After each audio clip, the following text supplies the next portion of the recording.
Well, good afternoon, everyone, and welcome back to Tiger Bay. Join me in welcoming Tim Center, who will be introducing today's guest speaker.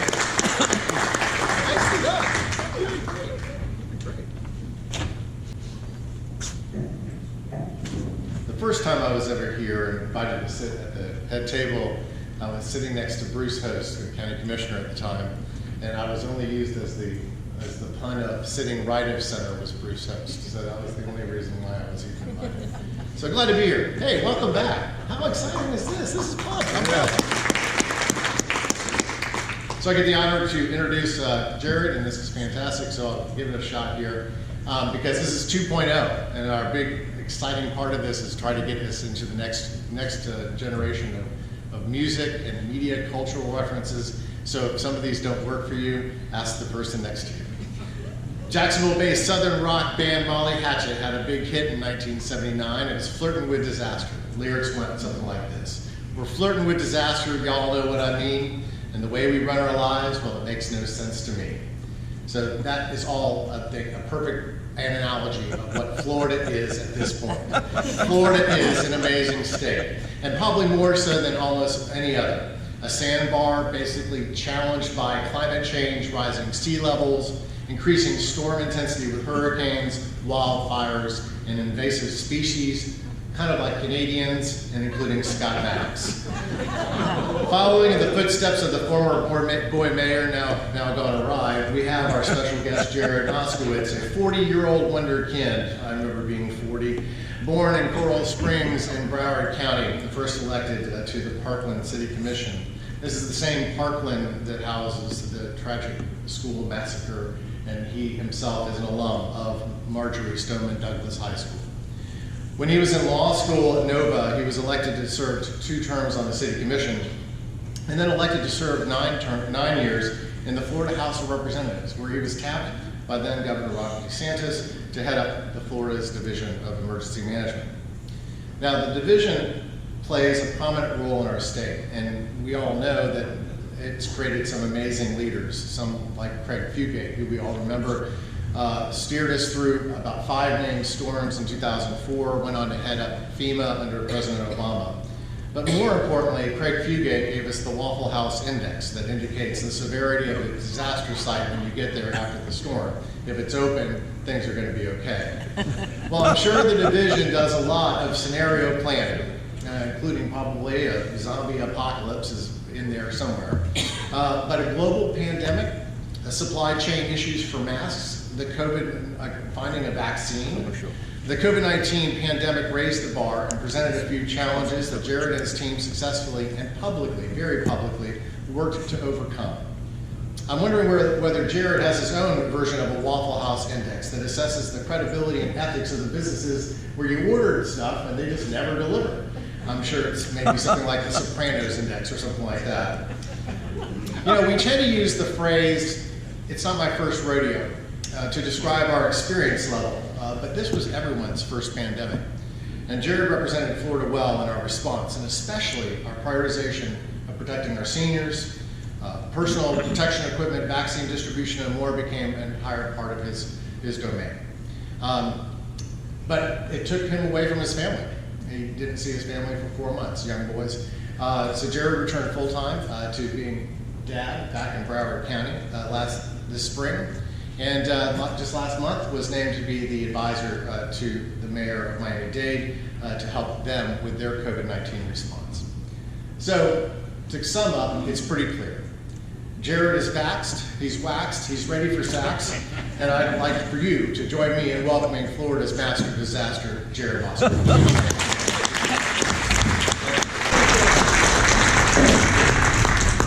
Good afternoon. I was slightly disappointed when I arrived that there was nobody protesting my arrival. That's okay. First of all, thank you for inviting me here today. It's so good to be addressing people. There were times that I was literally sitting in the EOC thinking to myself that this was much further away than it turned out to be. So it's good that we could all be together. You know, when I resigned in May and I left Tallahassee, I said I wanted to spend more time with my family. I got 2 young kids, 2 boys, 7 and 4, and that was true. But I want to thank you for letting me out of the house for a day. My kids like me now, which is good. I mean, I like that. I know at some point in time it's just going to be the dog greeting me at the door, but it's still good to get out once in a while. So, I didn't get to quarantine. The whole quarantine experience that everybody had, I never quarantined. I never quarantined with my family. I didn't go home for 4 months during the beginning of the pandemic, and so I don't care how stressful my job was. There was no way I was going to trade places with my wife being locked, being locked in the house with 2 baby needs. That was not going to happen. People ask me like, "Oh, how did you get through the pandemic?" For me, it was coffee. It was lots and lots of coffee. But look, I have a weird story. I don't know why I found myself kind of at the center of 2 of Florida's greatest tragedies, both in Parkland and then the pandemic. I'm sure some of you in this room, when you heard that Governor DeSantis was going to appoint a progressive Democrat with an F- rating from the NRA to join his administration, some of you wanted to know what the hell kind of voodoo politics is going on here. But the governor gets all the credit. I mean, he came to me. So, how did that happen? And so, right after the recount was finished, the recount between Governor DeSantis and Andrew Gillum, I get a call from Congressman Matt Gaetz, and he's a small-time, quiet congressman from the Panhandle. If you don't know who he is, you can Google him. So, I get to the Palm Beach County airport, and I go to one of the FBOs there, and there's a governor-elect who, I've never met, although I felt like I kind of knew him because I watched that wall commercial a lot of times. And so he's having a Subway sandwich, and some of the transition team is there, and I'm thinking to myself, what the hell am I doing here? Just a week before, I was at Andrew Gillum's celebration party in Tallahassee. It didn't turn out to be a celebration. And so the interview goes on for like 2 hours. We talked emergency management for about 30 minutes, and we talked through life and politics for about 90 minutes. I thought the interview went well, but I couldn't tell. This was my first time ever interviewing with Republicans, so I had no real basis for whether it went well or not. And so I was later told that it went well, and if I wanted the job, that it would be mine, and I had 3 days to decide. And so I stretched 3 into 30. I talked to my family, and I was trying to, figure out what to do. My family wanted to know what was wrong with me, why I would want to do something like this. And I talked to friends and some congressmen that are friends of mine, and Gwen Graham, who had just run, and trying to find out, if this was the right thing to do. Because I had been a Democrat my whole life, and the idea of going and joining a Republican administration, which used to be something that was no big deal. Craig Fugate was a Democrat working in a Republican administration. We had that in Washington, but in today's day in politics, I didn't want to be viewed as someone who was abandoning my principles, joining the administration. So, I remember saying to the governor-elect during the interview that I said, Governor, there's just one thing I want you to know, that if I take the job. And he said, what's that? I said, I'm not going to change who I am. I'm going to be the same person. And he said, well, good, I wouldn't expect you to. The reason I'm hiring you is I want you to be that person. And I said, okay.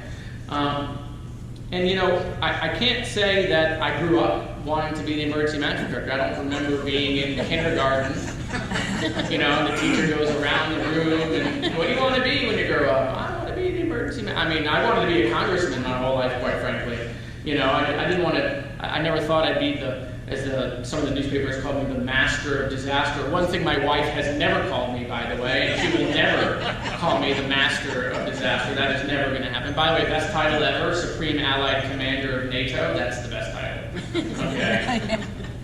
But look, I was fortunate, and I think it's nice to try to recognize that in life. Like, even though my parents were divorced, and I grew up with 2 loving parents. I grew up with all my grandparents. I was exposed to public service at an early age. My first exposure was attending a Jesse Jackson rally in 1988, and I kind of got the bug for public service at that time I grew up in a very political household. My dad was a big Democratic fundraiser when I was growing up, and so I had senators and presidents, vice presidents coming in and out. And I was so fascinated meeting these people and listening to their speeches and knowing that, you know, they were tackling the issues of our time, and, you know, they were in the room where it happened, and it intrigued me. You know, when it came time for college, I knew right away I wanted to be in D.C., and so I went to George Washington University. I saw that one of the dorms literally is like 4 buildings down from the old executive building, and I was like, oh, it has a view of the White House, good, I'll go there. Not to date myself, but, you know, my freshman year in 1999, I interned for the Young Democrats of America. And I was the first ever intern that they had. And my job was to take their paper membership roll and put it into this new thing called an Excel spreadsheet. After that, I got an opportunity to intern for Al Gore in the Clinton administration. I was in the White House the night of the election, watching the results in the White House. When Al Gore won the election, the balloons dropped in the White House. I wound up leaving, only to pass my roommate on the walk home, who worked for Tom DeLay at the time, to let me know that Gore didn't win Florida, Bush was now up. I ran back to the White House. We know the rest of that story.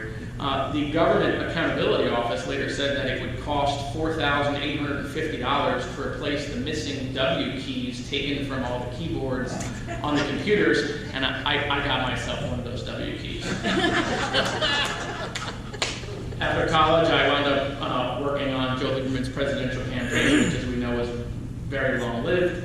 And then I went home after that, decided to get into politics. My dad had been saying that politics is no way to make a living, you gotta go to law school, so I went to law school and then thought, you know, I have this great idea, I'll run for office as a 2L, why focus on law school, let's go get into politics. And so, you know, I wanted to run for the local city commission. I was running against the vice mayor at the time. She hadn't done anything really to distinguish herself, and I thought, you know, let me bring a different perspective. I'm young, so I'm 25, I'm living at home. I can't say I'm living in a basement, but I'm living at home with my parents, right? And the hits on me in the campaign are, I'm too young, I don't pay taxes. And then the campaign got nasty. I remember driving around the neighborhood and there was my face on signs with a big X through it, because it was just, it was just this thing that somehow I wasn't qualified because I was young. I remember knocking on people's doors and people saying, how old are you? 25. Oh, I have a son who's 25. You can't be a commissioner. And I wound up thinking to myself, well, you think highly of your son. You know, I remember when the campaign got actually, you know, in a dark place, and, you know, I started seeing my face with Confederate flags next to it, and anti-Semitic things were being yelled at me on the street, and my dad said to me, you know, ignore it. You win. You win the election. That's how you answer that. And then in 2006, after 2,640 votes were cast, I won by 25 votes, which was 2 more than would have triggered the mandatory recount. And before it became sexy, my opponent accused me of fraud with mail-in ballots. True story. So I spent 6 years on the Parkland City Commission, and I got a really cool experience. I got to work with Wayne Huizinga. He had owned some property in Palm Beach County, but it was on Broward County's side of the canal, so it couldn't be developed. And so the city of Parkland worked on a local bill that came up to Tallahassee that moved 3,000 acres from Palm Beach County into Broward County. It was the largest land swap between the counties in several decades, and the city hired lobbyists, Duckwell, Poole, and McKinley, and Brian Ballard, and Charlie Crist signed the bill. Fun fact, DCA had opposed the bill. I'm glad they're no longer around. And when I became director of emergency management, I got the old secretary of DCA's office. So, you know, I get up here, I get elected to the State House in 2012, I get up here, and I realize that it's going to become difficult to try to accomplish progressive things, democratic things. It wasn't nearly as partisan then as it has become, but democratic bills didn't get heard, and so I decided that I wanted to make relationships across the aisle. I would focus on the budget, I'd focus on legislation that would make a big difference, would bring people together, animal welfare legislation, anti-BDS bills, Holocaust memorial, And when necessary, I'd use those relationships that I made across the aisle to kill bad pieces of legislation, judicial term limits, open carry, bad redistricting maps. And I'm always reminded of the Congressman Charlie Wilson, minus the excessive drinking and the cocaine and hookers. And, but the idea is that, is you make those relationships and you don't know what's going to happen, and one day you come in, you might have to cash in those relationships. And that's what happened. It all changed on February 14, 2018, when the shooting at Marjorie Stoneman Douglas High School happened. I was on the floor of the house, my phone rang, it was my wife. She was hysterical. She told me she had just driven past the school and she had never seen that many police cars in her life. And we turned on the local news, and on my computer I went to go see Speaker Corcoran, and we took a moment of silence, and then I left. I hopped a commercial flight home to Miami. Governor Scott flew there private, didn't give me a ride, of course. And I landed at the Miami airport. I arrived to Parkland, which is about an hour away, and I get to what was really an unimaginable scene. I see the FBI, the Broward Sheriff's Office, matched casualty units all over the street. It was a huge press gaggle. I had never seen that many press, and under this stretch of an overpass of the highway that passes the school, and the governor and General Bondi are there. They're having a press conference. The governor then went to the hospital. I went with General Bondi to the hotel where the families were. It's an indescribable scene to see parents, brothers, sisters, aunts, uncles, friends waiting to find out where their kid is, people praying on the ground together from all different faiths. And you try to talk to them, but you don't know what to say. And it was the hardest scene I've ever seen in my entire life. Parents screaming at the police, begging to know where their kid is. And they started telling these families where their child was in the building at 12:30 in the morning, and it went on until 3 a.m. I didn't hear crying, I heard screaming. It haunts me to this day. And the next day, I toured the school with Speaker Corcoran and Chairman Trujillo. I asked them to come down because I thought they needed to see what this looked like. I realized early on I needed to humanize it. The television was far away, and they came upon my invitation. And I remember seeing the backpacks piled outside, the homework scattered all over the parking lot, the bullet holes in the window, the blood stains on the concrete where people had dragged themselves out of the building. And Speaker Corcoran had tears in his eyes. And I remember thinking to myself that him coming made a difference. Him seeing it made a difference. Seeing the school in general in a situation like that is an unimaginable sight. But seeing the school you went to in the neighborhood you grew up in what was Florida's safest city, was a jarring experience. It was personal to me. My son, who was 4 at the time, went to preschool around the corner from Douglas. And he was in lockdown. And he was put in a closet by his writing teacher, who I would later find out lost her daughter while she put my kid in a closet. That was Jen Guttenberg, Fred Guttenberg's wife. I've never put anything I had into something like this. I met with every single solitary Republican elected official in Tallahassee in the weeks thereafter. And we wound up passing what would become the largest gun control, school safety, mental health package in over 2 decades.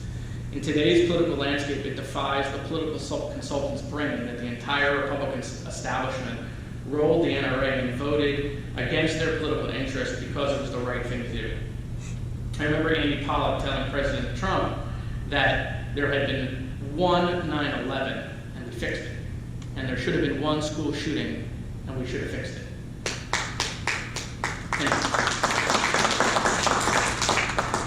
And even though I didn't get everything I wanted, we made substantial change and we made kids safer in school.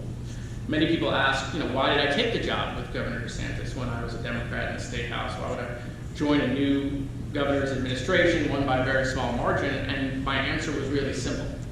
And it was really what made me decide to take the job is I just remembered the parents that I had met thinking to myself that, they put their kids in the ground.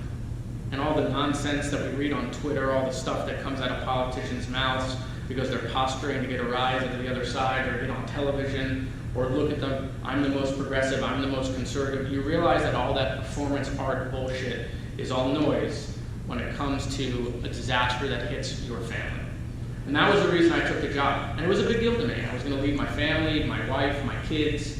I took a 90% pay cut when I left. And the first summer comes and we get Hurricane Dorian, which we stared in the eye for several days. And I remember thinking, wow, this is real.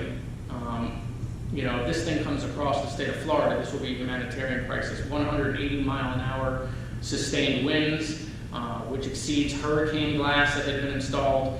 The wind gusts were 220, which exceeded the wind rating on the nuclear power plant. It could have suffered significant damage. And I remember thinking, 9 months into the administration, me and Governor DeSantis, and we're sitting in the EOC in the secure room, and I'm looking at him, and he's looking at me, and I'm like, this guy is depending on me. And I was a little scared, but we got lucky. It did not hit us. But then the pandemic hit.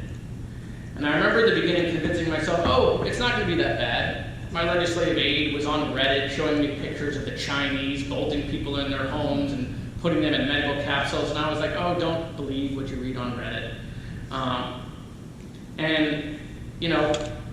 I was thinking, like, well, what are the chances we're going to get a 1 in 100-year pandemic? It's not going to happen. And then, in almost record speed, we were mid-fight trying to find and secure PPE for the heroes on the front lines, our doctors and nurses. It was hard. I remember at points feeling helpless, not being able to help people get PPE for them. Now, Florida did a better job than almost any other state. But it didn't mean that we didn't feel like we were drowning at times. We had literally set up a boiler room, 24-hour-a-day operation. The room looked like a telethon. We just had people working phones all day long. Every option, eggs in every basket. Lives were on the line. We set up escrow accounts to move money so that we didn't lose any taxpayer dollars because we knew a lot of these deals wouldn't come through, and we were extremely aggressive. But we also didn't want to get gouged. I knew things had gotten crazy when some of the judges on Shark Tank started calling us, trying to sell us masks. And we were competing against everybody but Antarctica for swabs and test kits, and ventilators, and gloves, and gowns. At one point, FEMA called us because Florida had cornered the market on gowns, and FEMA wanted to buy gowns from us. We set up testing sites and vaccine sites, mobile sites. We partnered with faith leaders, food banks, mobile home parks, minority communities. We went door to door. We had the largest nursing home testing program in the country. We had the first mobile laboratory that was used by the White House to test people for the NASA launch. We were the first state to partner with minority churches to make sure that people could get vaccines there. And we had the first program in the country where we made sure that seniors were our priority in the vaccination effort. And we operated every day to make sure, regardless of where people live, their socioeconomic background, that we helped every community equally.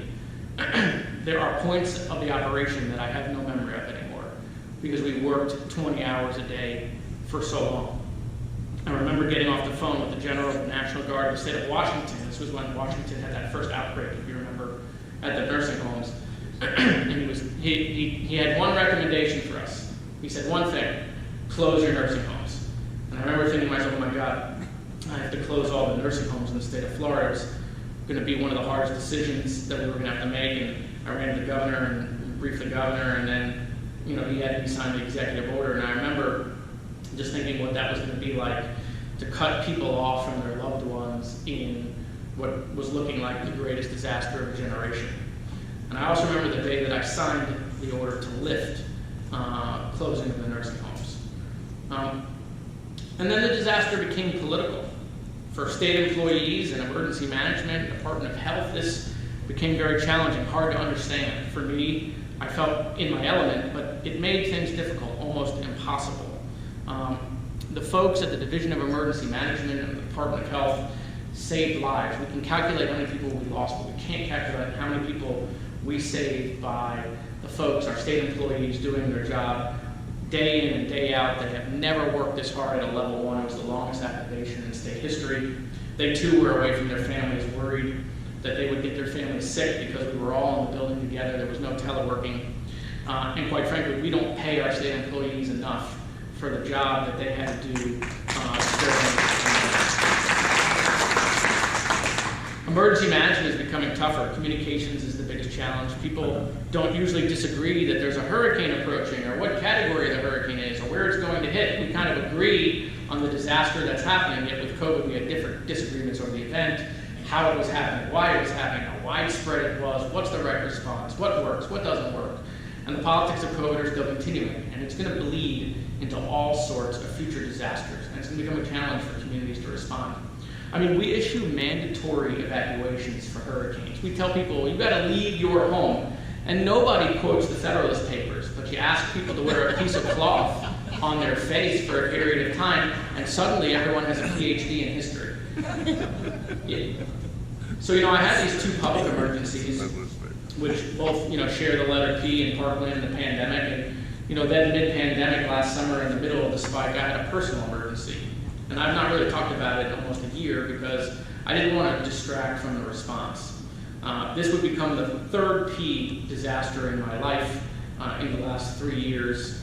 And I remember being in the conference room in the EOC, and my dad had not been feeling well for a week or so, and he had called, and I was like, Dad, I'm in a meeting, can I call you back? And he said, no, I need to talk to you, are you alone? I said, no, I'm not alone, but I can be alone. And he said, I went to get an MRI, and I was like, yeah, okay, you went to get an MRI. And he said, well, they found a tumor on my pancreas. And I remember putting the phone on mute and just screaming outside the EOC because, I knew what that meant.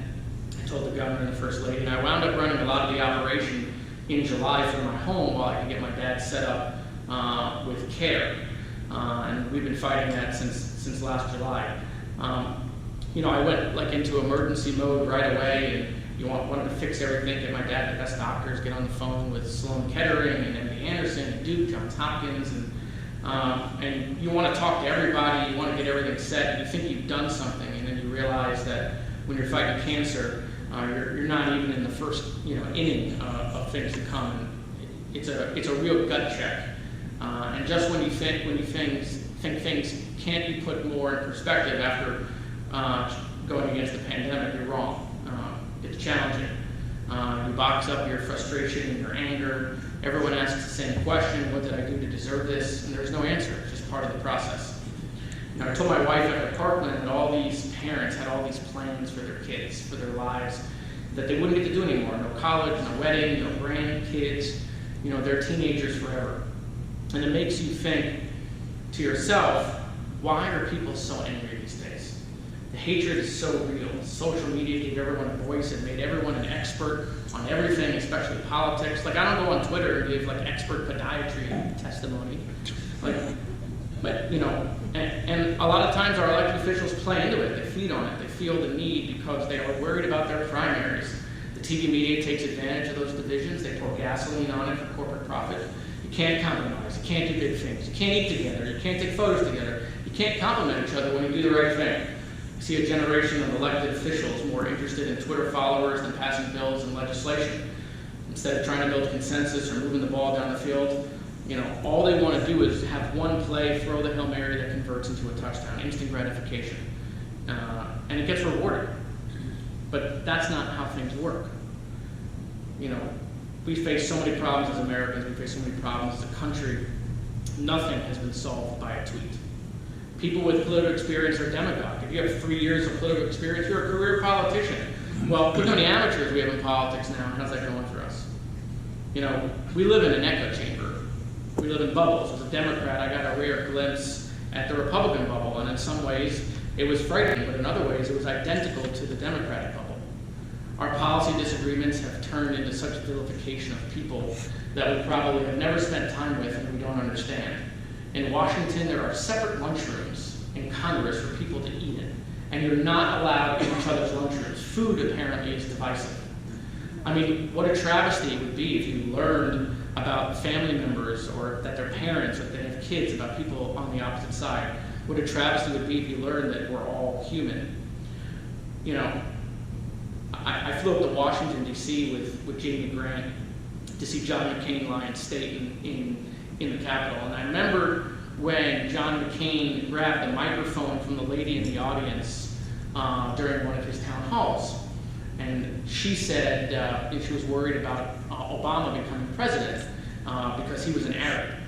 And McCain said, no ma'am, Obama's a decent family man, he's a citizen, I just happen to have disagreements with him on fundamental issues. How easy it would have been for McCain to exploit her fears and the misinformation. Truth still has to matter, even if it's politically inconvenient. Misinformation, disinformation, the desire to believe the information because it fits our political narrative. We no longer ask if it's true, if we read it online. If it helps our side and hurts the other side, we promote it, we like it, we forward it, we want to make it true.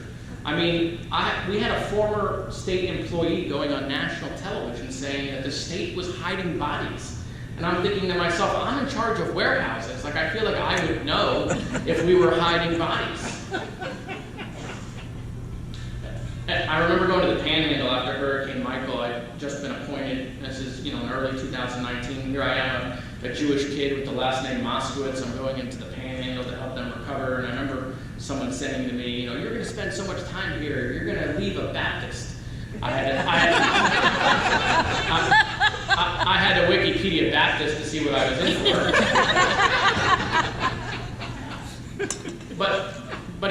What I realized is I had nothing in common with a lot of the people in the Panhandle, but it shouldn't have mattered, because it doesn't matter when emergency hits your doorstep. People ask me all the time, what was it like to work with the governor, because they have this caricature of him that they've seen on TV. And I gotta be honest, the governor and the first lady treated me like everybody else. I wasn't some Democrat that they needed to put in a box or a muzzle, or I was some sort of political exposure for him. In fact, he gave me a platform and a unique voice. And I think that was important. I changed my name on Twitter from Jared Moskowitz to Jared Moskowitz, just trying to be creative, and everyone was like, oh, the governor's going to be so mad. He wasn't mad, he didn't care. First of all, thank God he's never seen my Twitter, probably. and look, I didn't vote for the governor. I had pictures of Hillary Clinton and Barack Obama in my office, and yet the governor and I worked together just fine. And I think the state was better off because of it. I think we need balance. We need balance in our lives, we need balance in our politics. Aren't we tough enough that our politicians can have a dissenting voice in the room? My apartment in college had a view of the Pentagon, and I recall the building shaking the morning of 9/11, the smoke coming from the building. Soon after, there'd be Humvees on the corner of my college campus with Stinger missiles pointed, in the sky. And the country came together after 9/11. And on the 20th anniversary, we look back and we think, boy, how far we've come from that moment, and can we do it again if we were attacked? And then the disaster at Surfside happened. And we saw the governor and President Biden put their differences aside and come together, and you realize it's still possible. So what's next? What do I want to do next? And it's good to be home. It's good to be with my kids. But I get asked, what am I going to do next? I've been in politics for 15 years, and I say to them, I don't know.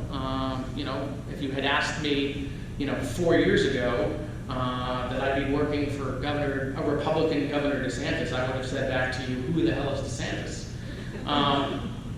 But I think Democrats and Republicans need to serve in each other's administrations. I think this idea that we can't work together, or somehow we can't have somebody in the room who disagrees, or it can't happen. It's not true, it can happen. And I think we need to try to promote that. And I think we need to make sure that it doesn't feel that the governor did something wrong by putting in a Democrat in his administration, and I didn't do something wrong by serving in his administration. And so,